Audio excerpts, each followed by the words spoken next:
الحمد لله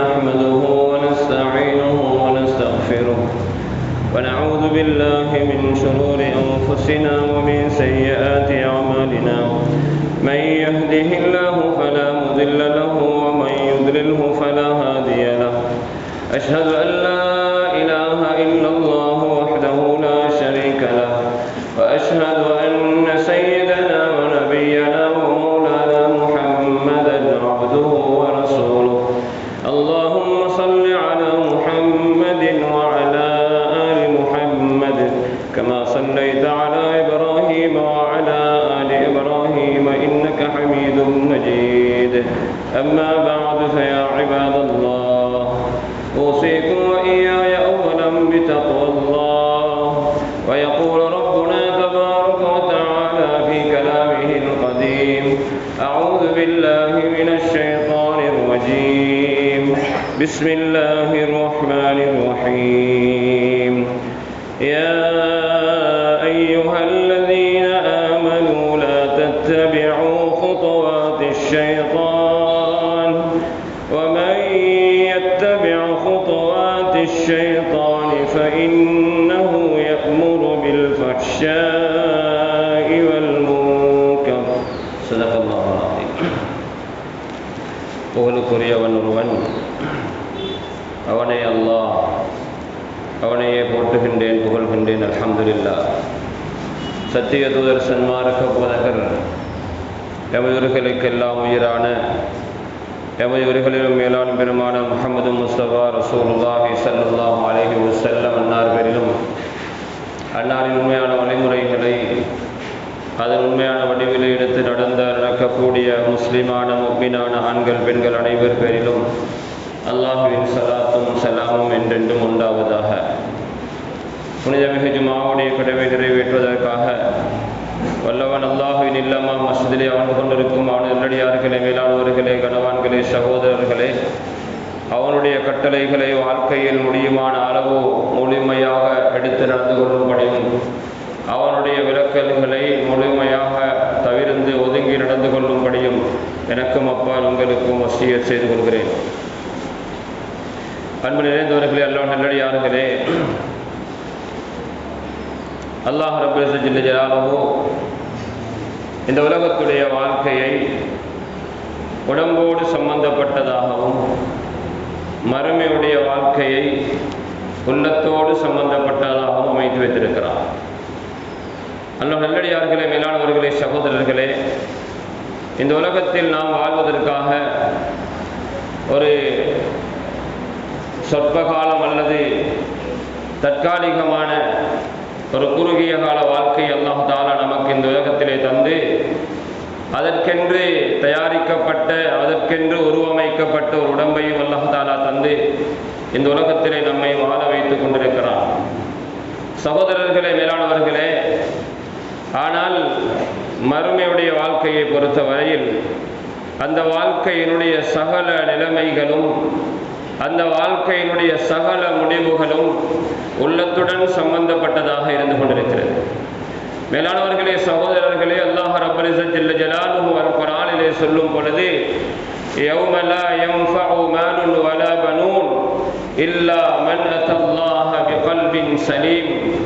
உலகத்தில் யாரெல்லாம் பெரும் சொத்துக்காரர்களாக, செல்வந்தர்களாக, பெரும் பரம்பரை சந்ததிகள் உள்ளவர்களாக, உலகத்தில் அவர்கள் பெரிய அந்தஸ்து உள்ளவர்களாக, வம்சம் உள்ளவர்களாக, உலகத்தில் என்னென்ன மதிப்புக்குரியவை என்றெல்லாம் இருக்கின்றனவோ அவைகளோடு யார் இந்த உலகத்திலே வாழ்ந்திருந்தாலும் மறுமையில் அல்லாஹ்விடத்திலே அல்லாஹ்வை சந்திக்கும் பொழுது இல்லா மன் அத்தல்லாஹ பிகல்பின் சலீம், அவர் அல்லாஹ்விடத்தில் எந்த விதமான கலக்கமும் இல்லாத பரிசுத்தமான தூய்மையான உள்ளத்துடன் அல்லாஹ்வை சந்திக்க வேண்டும் என்று சொல்கிறார்.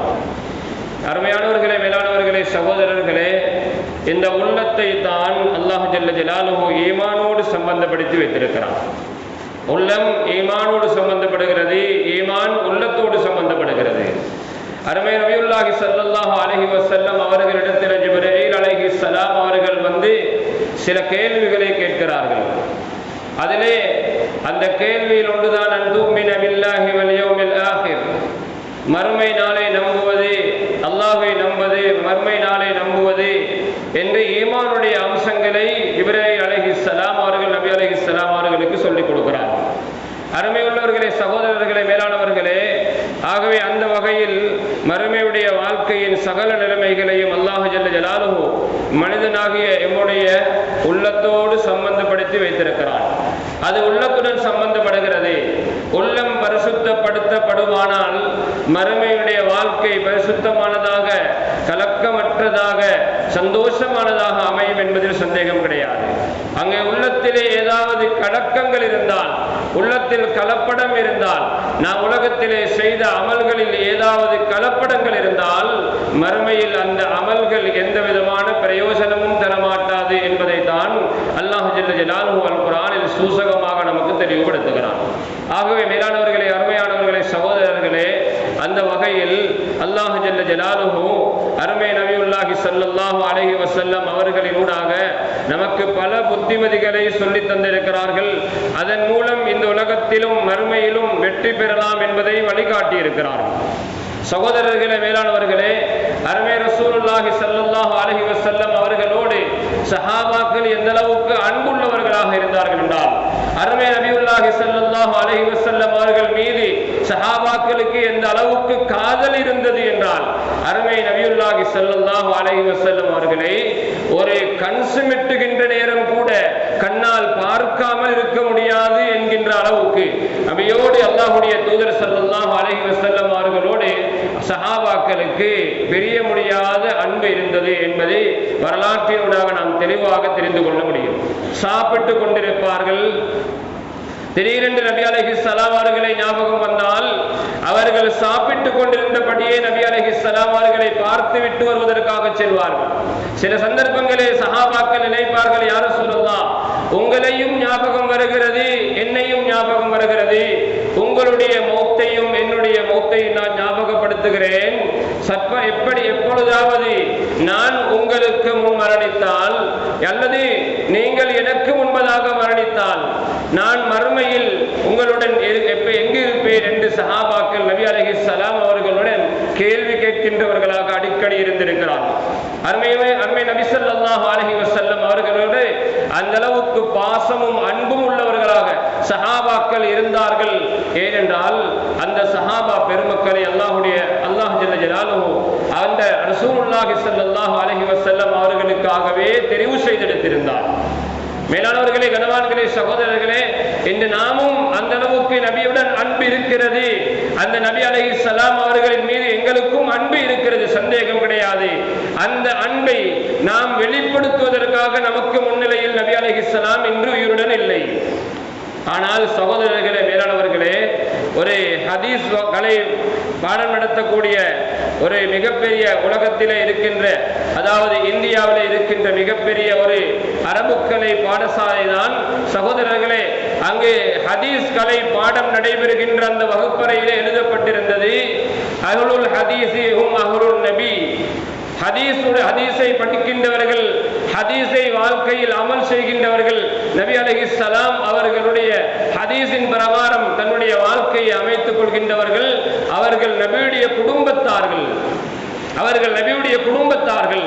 இல்லம் யஸ்ஹபு நஃப்ஸஹு, அவர்கள் நபி அலைஹிஸ்ஸலாம் அவர்களுடன் இருக்காமல் இருந்திருந்தாலும் அன்ஃபாஸஹு ஸஹிபு, நபி அலைஹிஸ்ஸலாம் அவர்களுடைய மூச்சுகளோடு இருக்கிறார்கள் என்று அங்கே எழுதப்பட்டிருந்தது.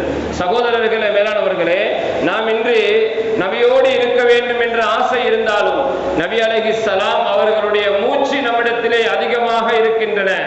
நபி அலைஹிஸ்ஸலாம் அவர்களுடைய வாயால் வெளிப்படுத்தப்பட்ட வார்த்தைகள் தான் அன்னாருடைய ஹதீஸ்கள், பொன்மொழிகளாக இருக்கின்றன. இந்த ஹதீஸ்கள், பொன்மொழிகள் நம்முடைய வாழ்க்கையில் எந்த அளவுக்கு அமல்படுத்தப்படுகின்றனவோ அந்த அளவுக்கு நாம் நபி அலைஹிஸ்ஸலாம் அவர்களோடு இருக்கிறோம் என்பதில் சந்தேகம் கிடையாது. சகோதரர்களே, மேலானவர்களே, அந்த வகையில அருமை தூதர் ஸல்லல்லாஹு அலைஹி வஸல்லம் நம்முடைய வாழ்க்கையில் எல்லா சந்தர்ப்பங்களுக்கும் வழிகாட்டி இருக்கிறார்கள். எந்த ஒரு சந்தர்ப்பமும் விடுபடாமல் நபி அலைஹிஸ்ஸலாம் கடைசி ஹஜ்ஜத்துல் வதாவிலே வைத்து ஹல் பல்லக்து, நான் உங்களுக்கு எத்தி வைக்க வேண்டியவை அனைத்தையும் எத்தி வைத்து விட்டேனா என்று கேட்டார்கள். அதற்கு சஹாபாக்கள் சொன்னார்கள், யா ரசூலல்லாஹ், நீங்கள் எங்களுக்கு உங்களுக்கு ஏவப்பட்டதை, உங்களுக்கு பொறுப்பு சாட்டப்பட்டதை, உங்களிடம் ஒப்படைக்கப்பட்டதை எங்களிடத்தை ஒப்படைத்து விட்டீர்கள் என்று சஹாபாக்கள் சொன்ன பொழுது அருமை தூதர் ஸல்லல்லாஹு அலைஹி வஸல்லம் அந்த சந்தர்ப்பத்திலேயே அல்லாஹும்ம ஷஹத், யா அல்லாஹ் நீ சாட்சியாக இருந்து கொள்வாயாக, நான் என்னுடைய பொறுப்பை சரியாக நிறைவேற்றி விட்டேன் என்று அல்லாஹ்வுடைய தூதர் ஸல்லல்லாஹு அலைஹி வஸல்லம் அல்லாஹ்வை சாட்சியாக நிறுத்தினார்கள். மேலாளர்களே, கனவான்களே, சகோதரர்களே, என்ன சொல்ல வருகிறோம் என்றால் அருமை தூதர் ஸல்லல்லாஹு அலைஹி வஸல்லம் நம்முடைய வாழ்க்கையில் நாம் எந்த சந்தர்ப்பத்திலும் வழி தவறிவிடக் கூடாது. நாம் வாழ்க்கையில் எந்த நிகழ்விலும் கூட அன்னாரை பின்பற்றாமல் இருந்துவிடக் கூடாது.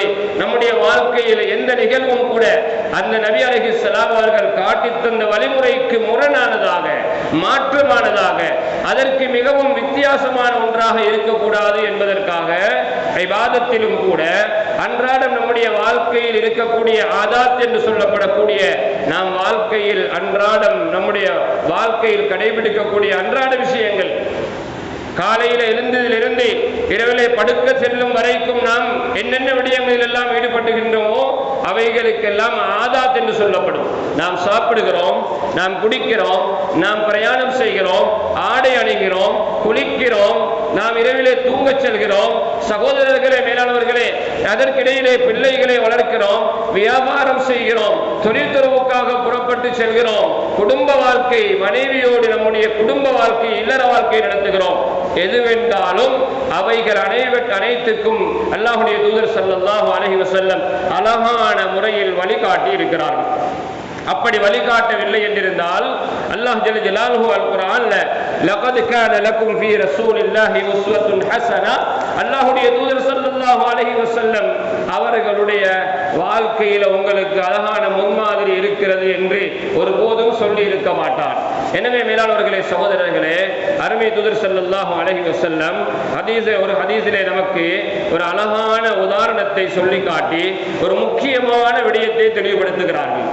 ஒரு அழகான உதாரணத்தை, அல்லாஹ்வுடைய வழக்கமும் உதாரணம் சொல்லி விளங்கப்படுத்துவது, அருமை தூதர் ஸல்லல்லாஹு அலைஹி வஸல்லம் அவர்களுடைய வளமையும் ஒரு உதாரணத்தை சொல்லி விளங்கப்படுத்துவது. ஒரு உதாரணத்தை சொல்லி விளங்கப்படுத்தினால் அதை விளங்கிக் கொள்வதற்கு இலகுவாக இருக்கும். இன்னும் ஒன்றுதான் நபி அலைஹிஸ்ஸலாம் அவர்களுடைய ஹதீஸிலே இருக்கின்ற இலக்கிய நயத்திலே ஒன்றுதான் ஒரு சமூகம் எப்படி விளங்கிக் கொள்வார்கள் என்பதை தெரிந்து அந்த முறை பிரகாரம் அந்த உதாரணத்தை தெளிவுபடுத்துவார்கள். சகோதரர்களே, மேலானவர்களே, உதாரணத்திற்கு எடுத்துக்கொள்ளலாம். 5 நேர தொழுகையை பற்றி நபி அலைஹிஸ்ஸலாம் சொல்லும் பொழுது உங்களுடைய வீட்டுக்கு முன்னால் ஒரு ஆறு ஓடுகிறது. சகோதரர்களே, மேலானவர்களே, வீட்டுக்கு முன்னால் ஒரு ஆறு ஓடுகிறது என்று சொன்னவுடன் சின்ன ஒரு பச்சை பாலகனும் கூட ஆறு என்றால் என்ன என்று தெரியும். ஆற்றை நன்றாக கண்ணாலும் கண்டிருக்கிறார். ஆறு என்றால் எப்படி இருக்கும் என்று சின்ன ஒரு பாலகனுக்கும் தெரிஞ்ச விஷயம். மேலானவர்களே, கனவான்களே, சகோதரர்களே, வீட்டுக்கு முன்னால் ஓடுகின்றது ஒரு ஆறு என்று சொல்லும் பொழுது வீட்டுக்கு முன்னால் ஒரு ஆறு ஓடாவிட்டாலும் வீட்டுக்கு முன்னால் ஒரு ஆறு ஓடுகிறது என்று கற்பனையில எடுத்துக் கொள்ளலாம், அதை சிந்தனையில எடுத்துக் கொள்ளலாம். நபி அலைஹிஸ்ஸலாம் சொன்னார்கள், அந்த ஆற்றில ஒரு நாளைக்கு நீங்கள் 5 தடவை குளிக்கிறீர்கள். 5 தடவை குளித்தால் உங்களுடைய உடம்புல அழுக்குகள், ஊத்தைகள் எஞ்சி இருக்குமா என்று கேட்ட பொழுது சஹாபாக்கள் சொன்னார்கள், யா ரசூலல்லாஹ், ஊத்தை உடம்பிலே இருக்க மாட்டாது என்று சொன்ன பொழுது நபி அலைஹிஸ்ஸலாம் சொன்னார்கள், இப்படித்தான் 5 நேர தொழுகை, நீங்கள் 5 நேர தொழுகைய மஸ்ஜிதுக்கு போய் ஜமாஅத்தோடு நிறைவேற்றும் பொழுது உங்களுடைய பாவங்கள் எதுவும் மீதமாக இருக்க மாட்டாது என்று அருமை நாயகம் ஸல்லல்லாஹு அலைஹி வஸல்லம் தெளிவுபடுத்தினார்கள். இது போலதான் சகோதரர்களே, மேலானவர்களே, ஒரு ஹதீஸில் நபி அலைஹிஸ்ஸலாம் மிக முக்கியமான வாழ்க்கையினுடைய மிக முக்கியமான ஒரு பகுதியை தெளிவுபடுத்துகிறார்கள்.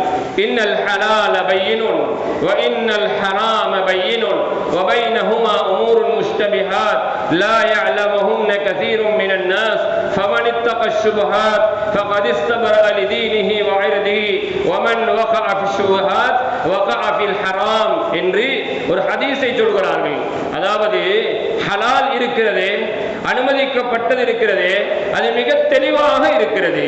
உங்களுக்கு எது அனுமதிக்கப்பட்டிருக்கிறது, சாப்பிட சாப்பிடுவதற்கு எது அனுமதிக்கப்பட்டிருக்கிறது, குடிப்பதற்கு எது அனுமதிக்கப்பட்டிருக்கிறது, அணிவதற்கு எது அனுமதிக்கப்பட்டிருக்கிறது, பேசுவதற்கு எது அனுமதிக்கப்பட்டிருக்கிறது, பார்ப்பதற்கு எது அனுமதிக்கப்பட்டிருக்கிறது என்று ஒவ்வொரு நடவடிக்கையிலும் அனுமதிக்கப்பட்டது ஒன்றிருக்கிறது, அனுமதிக்கப்படாத தடை விதிக்கப்பட்டு ஒன்று இருக்கிறது.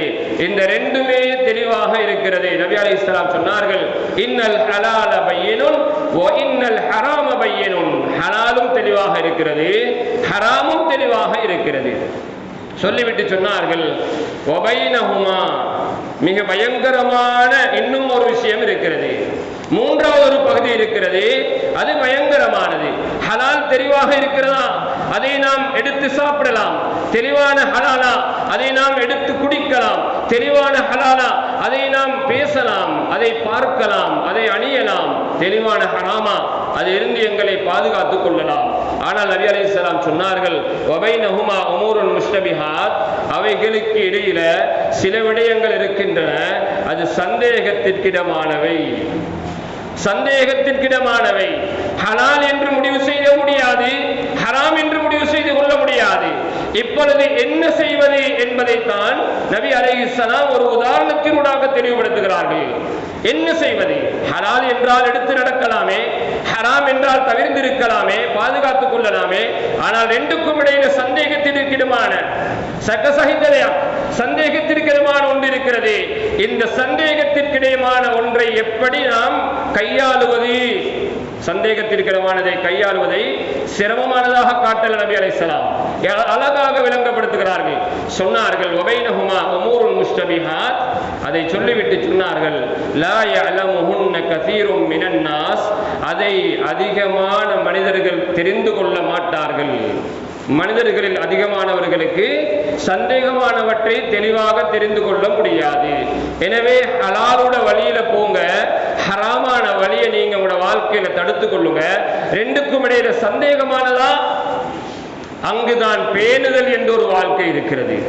இரண்டுக்கும் இடையில சந்தேகமான ஒன்று இருக்கிறதா, அங்குதான் எங்களுடைய வாழ்க்கையில் பேணுதல் என்று உச்சகட்டம் இருக்கிறது. நபி அலைஹிஸ்ஸலாம் சொன்னார்கள், யார் பரவாயில்லை என்று சொல்ல மாட்டார்களோ அதுவரைக்கும் தக்வாவுடைய அந்தஸ்திலே இருப்பார். பரவாயில்லையே, பிரச்சனை இல்லையே என்று சொல்லி ஹராத்திலே போய் மாட்டிக்கொள்ளாமல் தன்னை பாதுகாத்துக் கொண்டிருக்கின்றவர் தக்வாவுடைய உச்சகட்டத்திலே இருந்து கொண்டிருக்கிறார். சொன்னார்கள் நபி அலைஹிஸ்ஸலாம், அதிகமானவர்களுக்கு தெரியாது. இதை சொல்லும் பொழுது அறிஞர்கள் சொல்கிறார்கள், அதிகமானவர்கள் என்றால் சாதாரணமாக இருக்கின்ற பொதுமக்கள். இன்று சாதாரணமாக பொதுமக்களாக இருக்கிறவர்களுக்கு எதை பற்றி அறிவு கொடுக்கப்பட்டிருக்கிறதோ அதை பற்றி மட்டும்தான் பேச வேண்டும். எதை பற்றி அறிவு இருக்கிறதோ அதை மட்டும்தான் செய்ய வேண்டும். எதை பற்றி அறிவிருக்கிறதோ அதை மட்டும்தான் கையாள வேண்டும். எதை பற்றிய அறிவு கிடையாதோ, எதை பற்றி தெரிவில்லையோ, எதை பற்றி தெரிந்து கொள்ளவில்லையோ, தெரிந்து கொள்ளலாம் ஆனால் தெரிந்து கொள்ளலையோ, அப்ப அவர் அதை கையாளாமல் இருப்பதுதான் அவருக்கு சிறந்தது. சகோதரர்களே, மேலானவர்களே, பிறையுடைய விஷயத்தில் சகோதரர்களே, நாட்டினுடைய ஜமியத்துல் உலமாவுடைய பிறை குழு சொல்கிறது, இன்று பிறை காணப்படவில்லை, நாளைய தினம் 30வது நாள், நாளை மறுநாள் 1வது தினம் என்று சொல்லுகின்ற பொழுது அதற்கு அடுத்த நாள் சிலர் பேசிக் கொள்கிறார்கள், இன்று 3ஆம் பிறையாமே, இன்றைக்கு 3ஆம் பிறையாமே, எங்கள் எல்லாரையும் ஹராத்துல போட்டுட்டாங்களே. சகோதரர்களே, மேலானவர்களே, இந்த விடயத்துக்கு இடையில நிறைய சம்பந்தப்பட்ட விடயங்கள் இருக்கின்றன.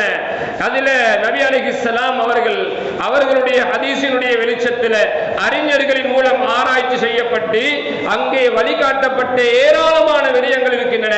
அதில் ஒன்றை கூட தெரிஞ்சு கொள்ளாம இவர் நேரடியாக ஃபத்வாவுக்கு போறார். இது ஒரு உதாரணத்திற்கு. சகோதரர்களே, மேலானவர்களே, இது போல இன்னும் பல காரியங்கள் இருக்கின்றன.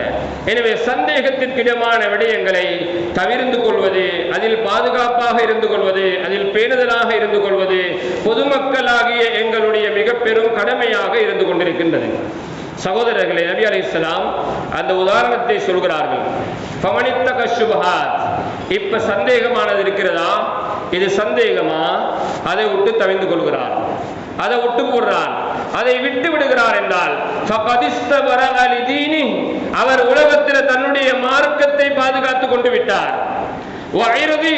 அவருடைய மானத்தை பாதுகாத்து விட்டார். மார்க்கத்தையும் அவருடைய மானத்தையும் அவர் பாதுகாத்துக் கொள்வார்.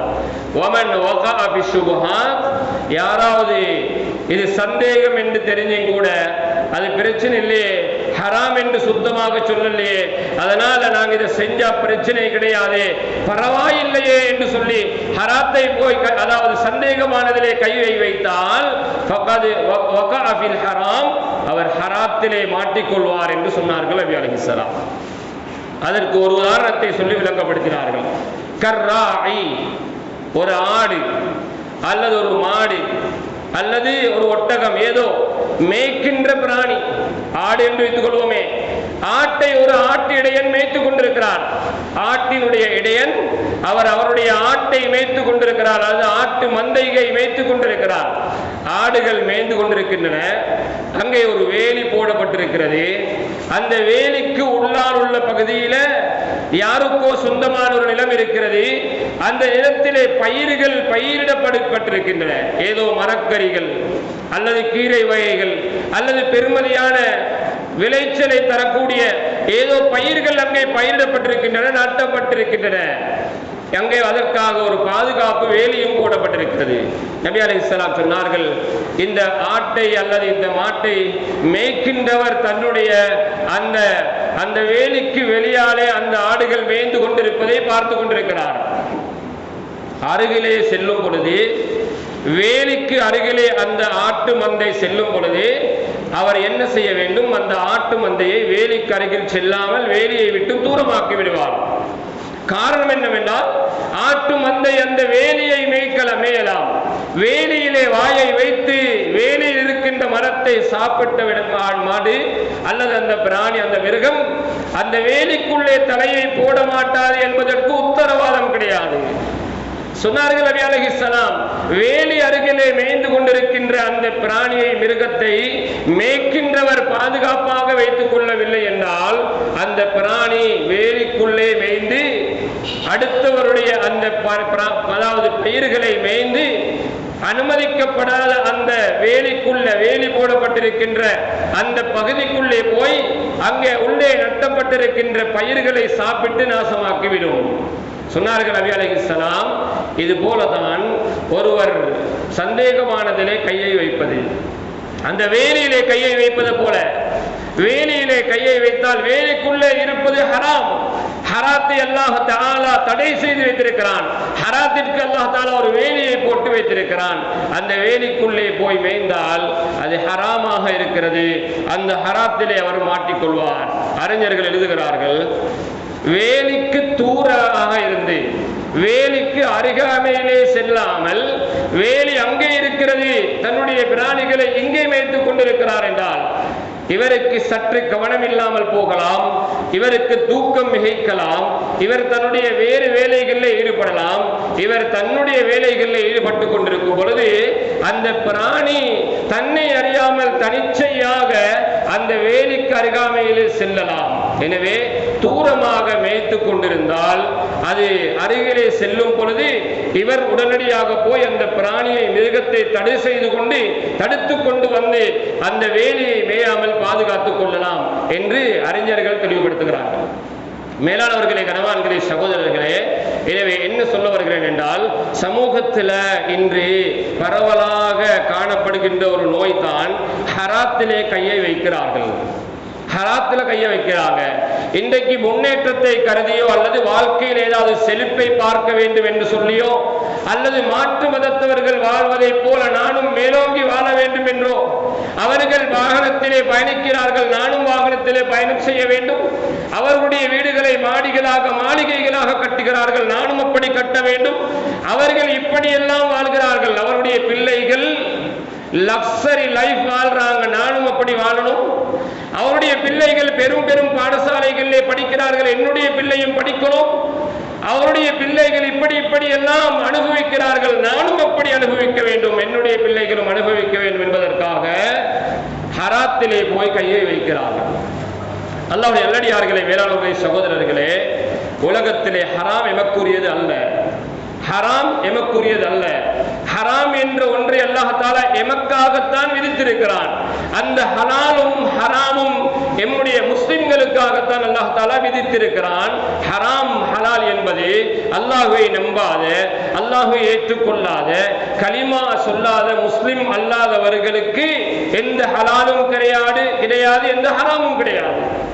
அவர்கள் அனுபவிக்கலாம் நினைத்தது எல்லாம், அவர்கள் வாழலாம் நினைத்தபடி எல்லாம், அவர்கள் போகலாம் நினைத்தடம் எல்லாம், அவர்கள் செய்யலாம் நினைத்தது எல்லாம். ஆனால் நம்முடைய சமூகம் அப்படி நடந்து கொள்ள முடியாது. கண்ணால் இரத்த கண்ணீர் வடிக்கின்ற காட்சிகள் சமூகத்தில் நாளுக்கு நாள் டே பை டே முன்னேறி கொண்டே வருகின்றது. பாவகரமான காரியத்தை பகிரங்கமாக செய்யறாங்க. சகோதரர்களே, டெலிகாஸ்ட் பண்ணப்படுது. அல்லாஹ்வுடைய தூதர் ஸல்லல்லாஹு அலைஹி வஸல்லம் விரும்பாத காரியத்தில் சந்தோஷம் இல்லை.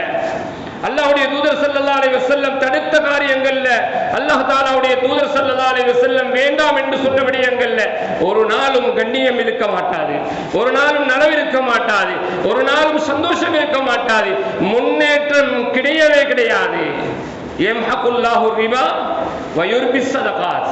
வட்டியை பொறுத்தவரையில் அல்லாஹ் தஆலா சொல்கிறான், வட்டியை அல்லாஹ் தஆலா அழித்தே தீருவான். ஒரு சதம் வட்டி உன்னுடைய கோடி பணத்திலே கலக்கிறதா, ஞாபகம் வைத்துக்கொள், அந்த கோடி பணம் அழிவதற்குண்டான ஃபர்ஸ்ட் ஸ்டெப் அது, முதலாவது கட்டம் அது. உன்னுடைய பணம் கோடி பணமாக இருக்கலாம், ஒரு ரூபாய் தான் உன்னுடைய வட்டி பணமாக இருக்கலாம். ஞாபகத்திலே வைத்துக்கொள், உன்னுடைய கோடி பணம் அழித்து போவதற்கு முதல் படியிலே நீ காலடி வைத்திருக்கிறாய். உலகத்திலே எத்தனையோ பேர் நமக்கு முன்மாதிரி. சகோதரர்களே, மேலானவர்களே, இன்று அதாவது தொலைக்காட்சிகள்ல சில நிகழ்ச்சிகளை நடத்துகிறார்கள். ஒரு விஷயத்தை நான் சொல்கிறேன், யாரும் தவறாக நினைத்துக் கொள்ளக்கூடாது. சகோதரர்களே, மேலாளர்களே, ஏன் இந்த விடயத்தை தலைப்பாக எடுத்து பேசுகிறேன் என்றால், நம்முடைய பிரதேசத்திலே இருக்கக்கூடியவர்களும் நம்முடைய சமூகத்திலே இருக்கக்கூடிய ஏனையவர்களும் இந்த ஹராத்திலே போய் மாட்டிக்கொள்ளக்கூடாது என்பதற்காக நல்ல நியத்தோடு இந்த தலைப்பு எடுக்கப்பட்டிருக்கிறது. அல்லாஹ் தஆலா அந்த நியத்தை இஹ்லாஸ் உள்ளதாக ஆக்கி தருவானாக. சகோதரர்களே, மேலானவர்களே, தொலைக்காட்சியில சில நிகழ்ச்சிகளை நடத்தி நம்முடைய சமூகத்தை சீரழிப்பதற்கான திட்டம் வகுக்கப்பட்டு கொண்டிருக்கிறது. தொலைக்காட்சி என்றால் அதிலே நல்லதும் இருக்கிறது, ஆனால் அதிகமானது கெட்டது இருக்கிறது. மதுபானத்தை பற்றி அல்லாஹ் தஆலா சொல்லும் பொழுது, சகோதரர்களே, மேலானவர்களே, நலவிருக்கிறது என்று சொல்கிறான். மதுபானமும் சூது விளையாடுவதும் அதில குல் ஃபீஹிமா இஸ்முன் கபீருன் வ மனாஃபிஉ லின்னாஸ், அதில பிரயோசனம் இருக்கிறது என்கிறான். ஆனால் இஸ்முஹுமா அக்பரு மின் நஃபிஹிமா, அதனால் ஏற்படுகின்ற விபரீதம், அதனால் ஏற்படுகின்ற கெட்ட விளைவு, அதிலே கிடைக்கின்ற சொற்ப நனவை விட மிகப்பெரிய பயங்கரமானது என்று சொல்கிறார். மிக பயங்கரமானது என்கிறார். தொலைக்காட்சியினூடாக சில தகவல்களை அறிந்து கொள்ளலாம், நாட்டிலே உலகத்திலே நடக்கின்ற செய்திகளை தெரிந்து கொள்ளலாம். கையிலே இருக்கின்ற கையடக்க தொலைபேசியின் ஊடாக, சகோதரர்களே, மேலானவர்களே, அதாவது இன்டர்நெட்டின் ஊடாக, வலையமைப்புகளின் ஊடாக, தொலைத்தொடர்பு சாதனங்களின் மூலமாக உலகத்திலே நடக்கின்ற சில தகவல்களை தெரிந்து கொள்ளலாம். ஆனால் சில தகவல்களை தெரிந்து கொள்ளலாம், ஆனால் பல பாவ காரியங்களிலே மாட்டிக்கொள்ளலாம், பல பாவ காரியங்களில் மாட்டிக்கொள்ளலாம். சகோதரர்களே, மேலானவர்களே, இன்று என்ன நடக்கிறது சமூகத்தில்? பணத்தினால் விளையாட்டு நடத்தப்படுகின்றன. அது சுத்தமான ஹராம் என்று சொல்லலாம். சந்தேகத்திற்கிடமானது. பணத்தினால் விளையாட்டு அது மார்க்கத்திலே அனுமதிக்கப்படல. சல்லியால விளையாட முடியாது. பணத்தை இடையிலே இரண்டுக்கு மையமாக வைத்து விளையாட முடியாது. அதற்கென்று வேறு பத்துவாக்கள் இருக்கின்றன, அதற்கென்று ஒரு ஆய்வு இருக்கின்றது. சகோதரர்களே, மேலானவர்களே, இதைத்தான் ஆரம்பத்தில் நான் தெளிவுபடுத்தினேன். ஃபஸ்அலூ அஹ்ல ذிக்ர் இன் குன்தும் லா தஅலமூன். உங்களுக்கு தெரியாதா? தெரிந்த மாதிரி செஞ்சு கொண்டு போக வேண்டாம். தெரியாதா? தெரிந்தவர்கள் இருக்கிறார்கள், படித்தவர்கள் இருக்கிறார்கள். ஏன் சமூகத்திலே அறிஞர்கள்? எதற்காக சமூகத்தில் ஆலிம்கள்? எதற்காக சமூகத்தில் முஃப்திமார்? சகோதரர்களே, எங்களுக்கு உடம்பிலே ஏற்படுகிற நோய்களுக்கெல்லாம் நாங்களாகவே மருந்து செய்வதாக இருந்தால் வைத்தியர்கள் எதற்கு? சத்திர சிகிச்சையை நானே செய்து கொள்வதாக இருந்தால் கத்தியையும் கத்திரியையும் எடுத்துக்கொண்டு ஸ்பெஷலிஸ்ட் எதற்காக?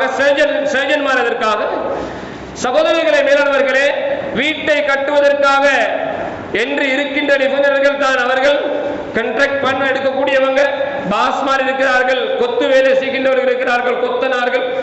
நானாக ஒரு 2 கல்லை ஒரு அவசியத்திற்காக ஒரு சிறு வேலைக்காக செய்வதாக இருந்தால் பரவாயில்லை. ஆனால் என்னுடைய மாடி கட்டிடத்தை கட்டுவதற்கு நானாகவே வேலை செய்தால் கொத்தனார்கள் எதற்காக? சமூகத்தில் அல்லாஹ் ஜல்ல ஜலாலுஹு சில வளவாளர்களை வைத்திருக்கிறான். மார்க்கத்தினுடைய சட்டதிட்டங்களை கேட்டு தெரிந்து கொள்வதற்காக அல்லாஹ் தஆலா ஆலிம்களை வைத்திருக்கிறார். ஆலிம்கள் 8 வருடம் 10 வருடங்கள் அல்ல, அதற்கு மேலாகவும் கால் மடித்திருந்து அந்த பாடத்திட்டங்களை சரியாக நிறைவு செய்து முறையாக படித்து அதை வாழ்க்கையில அமல் செய்வதோடு மக்களுக்கும் அதன் மூலம் தெளிவாக பிரயோசனத்தை கொடுத்துக் கொண்டிருக்கிறார். சமூகம் ஒரு சமூகம் உலகத்தினுடைய எந்த விதமான லாபத்தையும் எதிர்பார்க்காமல், உலகத்தில் மக்களுடைய பிரபல்யத்தையோ அல்லது பிரயோசனங்களையோ புகழையோ எதிர்பார்க்காமல் சமூகத்திற்கு சேவை செய்ய வேண்டும் என்று இருக்கின்றவர்கள் உலகத்தில் ஒரு கூட்டம் தான் ஆலிம்களுடைய கூட்டம். சகோதரர்களே, மேலாளர்களே, இந்த உலகத்தில் எதற்காகவும் ஸ்ட்ரைக் பண்ணினது கிடையாது, எதற்காகவும் ரோட்டுக்கு இறங்கினது கிடையாது, சம்பளம் அதிகரிக்கல் என்பதற்காக பகிஷ்கரிப்பு செய்தது கிடையாது. எங்காவது கேள்விப்பட்டிருக்கிறீர்களா உலமாக்கள் ரோட்டுக்கு இறங்கினாங்க? சகோதரர்களே, மேலாளர்களே, சமூகத்திற்கென்று சேவையாற்றுகின்றவர்களாகத்தான் அல்லாஹ் தஆலா அவர்களை கபூல் செய்திருக்கிறார். 1-2 பேர் இருக்கலாம், ஒருவர் இருவரை வைத்து ஒரு கூட்டத்தையே மதிக்க முடியாது. ஆகவே சகோதரர்களே, வேளாண்வர்களே, தொலைக்காட்சியில செய்யப்படுகிற காட்சி கணவனும் மனைவியாக சென்று கணவனுக்கும் மனைவிக்கும் இடையில இருக்கிற ரகசியத்தை கொண்டு போய் அங்க மூணாவது ஒரு நபர், மஹரம் இல்லாத ஒரு நபரோடு, சகோதரர்களே, வேளாண்களே, வயதுக்கு வந்த பெண் குழந்தைகளை கொண்டு போய் உலகமே பார்த்து கொண்டிருப்பதற்கு அங்கே ஆட்டமாட வைக்கிறார்கள் என்றால் எந்த அளவுக்கு கேவலமான சமூகமாக நம்முடைய சமூகமா இருக்கு. யோசிச்சு பாருங்க, நல்லா சிந்திச்சு பாருங்க சகோதரர்களே. ஒரு 5 மில்லியன் பணம், கேவலம் இந்த 5 மில்லியன் பணத்தால் அல்லாஹ் தஆலா உலகத்தை முடிவு செய்வானா? மர்ம நாசமாகுது, மறுமையுடைய வாழ்க்கை நாசமாகுது, சுவர்க்கத்தினுடைய வாடை கிடைக்காது என்றார்கள் நபி அலைஹிஸ்ஸலாம். சின்ஃபானி மின் உம்மதி, என்னுடைய உம்மத்துல 2 கூட்டம் இருக்கிறாங்க, அந்த 2 கூட்டமும் சொர்க்கம் போக மாட்டாங்க. அது ஒரு பக்கம் இருக்கட்டும், சொர்க்கத்துடைய வாசம் கூட மூக்குக்கு கிடைக்காது சொன்னார்கள் நபி அலைஹிஸ்ஸலாம். அந்த சொர்க்கத்தினுடைய வாசனை இவ்வளவு தூரம் வீசுகிறது என்று சொன்னார்கள். இன்னும் ஒரு ஹதீஸிலே 500 வருஷம் ஒருவர் நடந்து போனால் எந்த அளவு தூரம் நடப்பார்? நான் இன்றைக்கு 40 வருஷம் வாழ்ந்திருந்தா என் வாழ்க்கையில நான் எவ்வளவு தூரம் நடந்திருக்கிறேன்? தேவைக்கு மட்டும்தானே. ஒருவர் 500 வருஷம் தொடராக சாப்பிடாமல் குடிக்காமல் நடந்து போனால் எந்த அளவு தூரம் நடந்து போவாரோ அந்த அளவு தூரத்திற்கும் அப்பால் சுவர்க்கத்துடைய வாசம் வீசும் என்றார்கள் நபி அலைஹிஸ்ஸலாம். அந்த சுவர்க்கத்துடைய வாசம் கூட இந்த 2 கூட்டத்துக்கும் கிடைக்காது என்றார்கள். அந்த 2 கூட்டத்தில் ஒன்றுதான் நபி அலைஹிஸ்ஸலாம் சொன்னார்கள், காசியாத்துன் ஆரியாத்துன் முமீலாத்துன் மாயிலாத்துன் ரூசுஹுன்ன காஸ்னிமத்தில் முக்தில் மாயிலா சொன்னார்கள் நபி அலைஹிஸ்ஸலாம். பெண்கள் இருக்கிறார்கள், ஆடை அணிகிறார்கள், நிர்வாணமாக இருக்கிறார்கள், ஆடை அணிந்தும் அணியாதவர்கள் போல் இருக்கிறார்கள், தலைகளை ஆட்டி ஆட்டி நடனம் ஆடுகிறார்கள், ஆட்டம் ஆடுகிறார்கள், அந்நியவர்களை கவரச் செய்கிறார்கள், அந்நிய ஆண்களை தன் பக்கம் கவருகிறார்கள், அல்லது இவர்கள் அந்நிய ஆண்களின் பக்கம் இவர்கள் ஈர்க்கப்பட்டு செல்கிறார்கள். இப்படிப்பட்ட சமூகம் சகோதரர்களே என்னுடைய பிள்ளையாக இருக்கலாமா? என்னுடைய மனைவியாக இருக்கலாமா? என்னை பெற்ற தாயாக இருக்கலாமா? நான் பெற்ற என்னுடைய பிள்ளையாக இருக்கலாமா? என்னுடைய சகோதரியாக இருக்கலாமா? எங்களுடைய சமூகமாகவே இருக்க முடியாது, சமூகமாகவே இருக்க முடியாது. அல்லாஹ் தஆலா பாதுகாக்க வேண்டும். சகோதரர்களே, வேளாண்களே, ஒரு சொற்ப பணத்துக்காக 5 மில்லியன் பணம், 5 மில்லியன் பணத்துல ஜீரோல தந்து திரும்பி வந்து சேர்ந்துட்டாங்க. உலகத்தில் இருக்கிற எல்லாத்தையும் அங்க காட்டிட்டு, ஆட வேண்டிய ஆட்டம் எல்லாம் போட்டுட்டு, பேச வேண்டிய பேச்சை எல்லாம் பேசிவிட்டு, சகோதரர்களே, முழுக்க முழுக்க ஹராத்தையே செஞ்சிட்டு ஒரு சதம் பணம் இல்லாம வீடு திரும்பினாங்களே, நரகத்தை சம்பாதிச்சு கொண்டுட்டாங்களே. அல்லாஹ் தஆலா அவங்களுக்கு இன்னும் சந்தர்ப்பத்தை வச்சிருக்கிறான். அவர்கள் தௌபா செய்ய வேண்டும், அல்லாஹ்விடத்தில் மன்னிப்பு கேட்க வேண்டும். அல்லாஹ்விடத்தில் தௌபா செய்து இந்த பாவத்திற்கு மன்னிப்பு கேட்பதோட யார் யாரெல்லாம் இந்த நிகழ்ச்சிக்கு கலந்து கொள்வதற்காக செல்கிறார்களோ அவர்கள் அவர்களுடைய வாயாலேயே அவர்களை தடை செய்ய வேண்டும். சகோதரர்களே, மேலானவர்களே, இந்த நிகழ்வு நடைபெறுகிறது. இந்த நிகழ்வுக்கு யாரும் அனுசரணை வழங்க வேண்டாம். இந்த நிகழ்வுக்கு யாரும் அதாவது ப்ரமோஷன் பண்ண வேணாம். இந்த நிகழ்ச்சியை யாரும் ப்ரமோஷன் கொடுக்க வேணாம். இது நல்ல நிகழ்ச்சி அப்படி என்று சொல்லவானா? சகோதரர்களே, வீரர்களே, அதை பார்த்து காலத்தை கடத்த வேண்டாம். சமூகத்தில் இப்படி ஒரு விஷயம் நடக்குது என்று காதால கேட்டபடியால அந்த நிகழ்வனுடைய அந்த அந்தரங்கத்தை மட்டும் ஆராய்ந்து பார்த்தா, சகோதரர்களே, வீரர்களே, யாருக்கும் ஒன்றும் கிடைக்காது. இது பாதையில டிக்கெட் விற்கிறாங்களே, ஸ்விஃப்ட் டிக்கெட்டுக்கு சமமானது, ஒன்றும் இல்லையே கடைசியில. ஆகவே சகோதரர்களே, மேலாளர்களே, இப்படியான அசிங்கமான செயல்கள் இதுல மட்டுமல்ல, இன்னும் எத்தனையோ காரியங்கள்.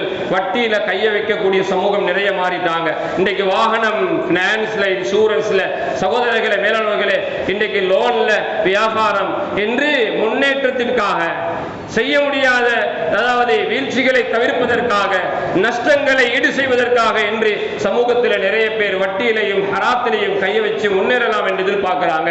அல்லாஹ் தஆலா ஒரு நாளும் முன்னேற்றத்தை வைக்கவில்லை. அது உதாரணத்திற்கு சொல்வதாக இருந்தால், தென்னை மரம் இருக்கிறதே, தென்னை மரத்தை ஒரு வகையான பூச்சி சாப்பிடும். அதற்கு குருமினியம் என்று சொல்வார்கள். வண்டு போன்ற ஒரு சாமான், ஒரு உயிரினம். அந்த உயிரினம் தென்னை மரத்திற்கு வேருக்கு அடியால் தான் தென்னை மரத்திற்குள்ளே போகும். தென்னை மரத்திற்குள்ளே போவது வேருக்கு அடியால, வேருக்கு அடியால் தென்னை மரத்திற்குள்ளே போய் தென்னை மரத்தினுடைய தண்டினுடைய உட்பகுதியை சாப்பிட்டு சாப்பிட்டு சாப்பிட்டு மேலே வரும் வரைக்கும் சாப்பிட்டு கொண்டிருக்கும். மேலே வந்ததற்கு பிறகு திடீரென்று தென்னை மரத்தினுடைய கழுத்து உடைந்து கீழே விரும் வரைக்கும் தென்னை மரம் வெளிரங்கத்தில் தேங்காயும் இருக்கும், தென்னை மரத்திலே ஓலையும் இருக்கும், அழகாக கொத்து, அதாவது அழகாக காட்சியளிக்கின்ற தென்னை மரத்தினுடைய பூவும் இருக்கும், அது பசுமையாக காட்சி அளிக்கும். திடீரென்று கழுத்துடைந்து கீழே விழுந்துடும். இது போல ஒரு குருமினியன் தான் இந்த வட்டி. எங்கட சொத்தை அழிக்கிறதுக்காக என்று வந்தது. எங்கட சொத்தை அழிச்சு அவங்க பறிச்செடுக்கிறாங்க. அதற்கென்று ஒரு கூட்டம் இருக்குது. எங்கட சொத்து எல்லாத்தையும் வராண்டுவாங்க. எங்கட சொத்து எல்லாத்தையும் சுவீகரிச்சு எங்கட சொத்தை அப்படியே அபகரிச்சிருவாங்க. எங்களுக்கு தெரியாமலே அது போயிடும். நாங்கள் நடுரோட்டில் இறங்க வேண்டி வந்துடும். ஆகவே அல்லாஹ் சுப்ஹானஹு வ தஆலா இப்படியான பாவகரமான காரியங்களிலிருந்து நம் அனைவரையும் பாதுகாத்திட வேண்டும்.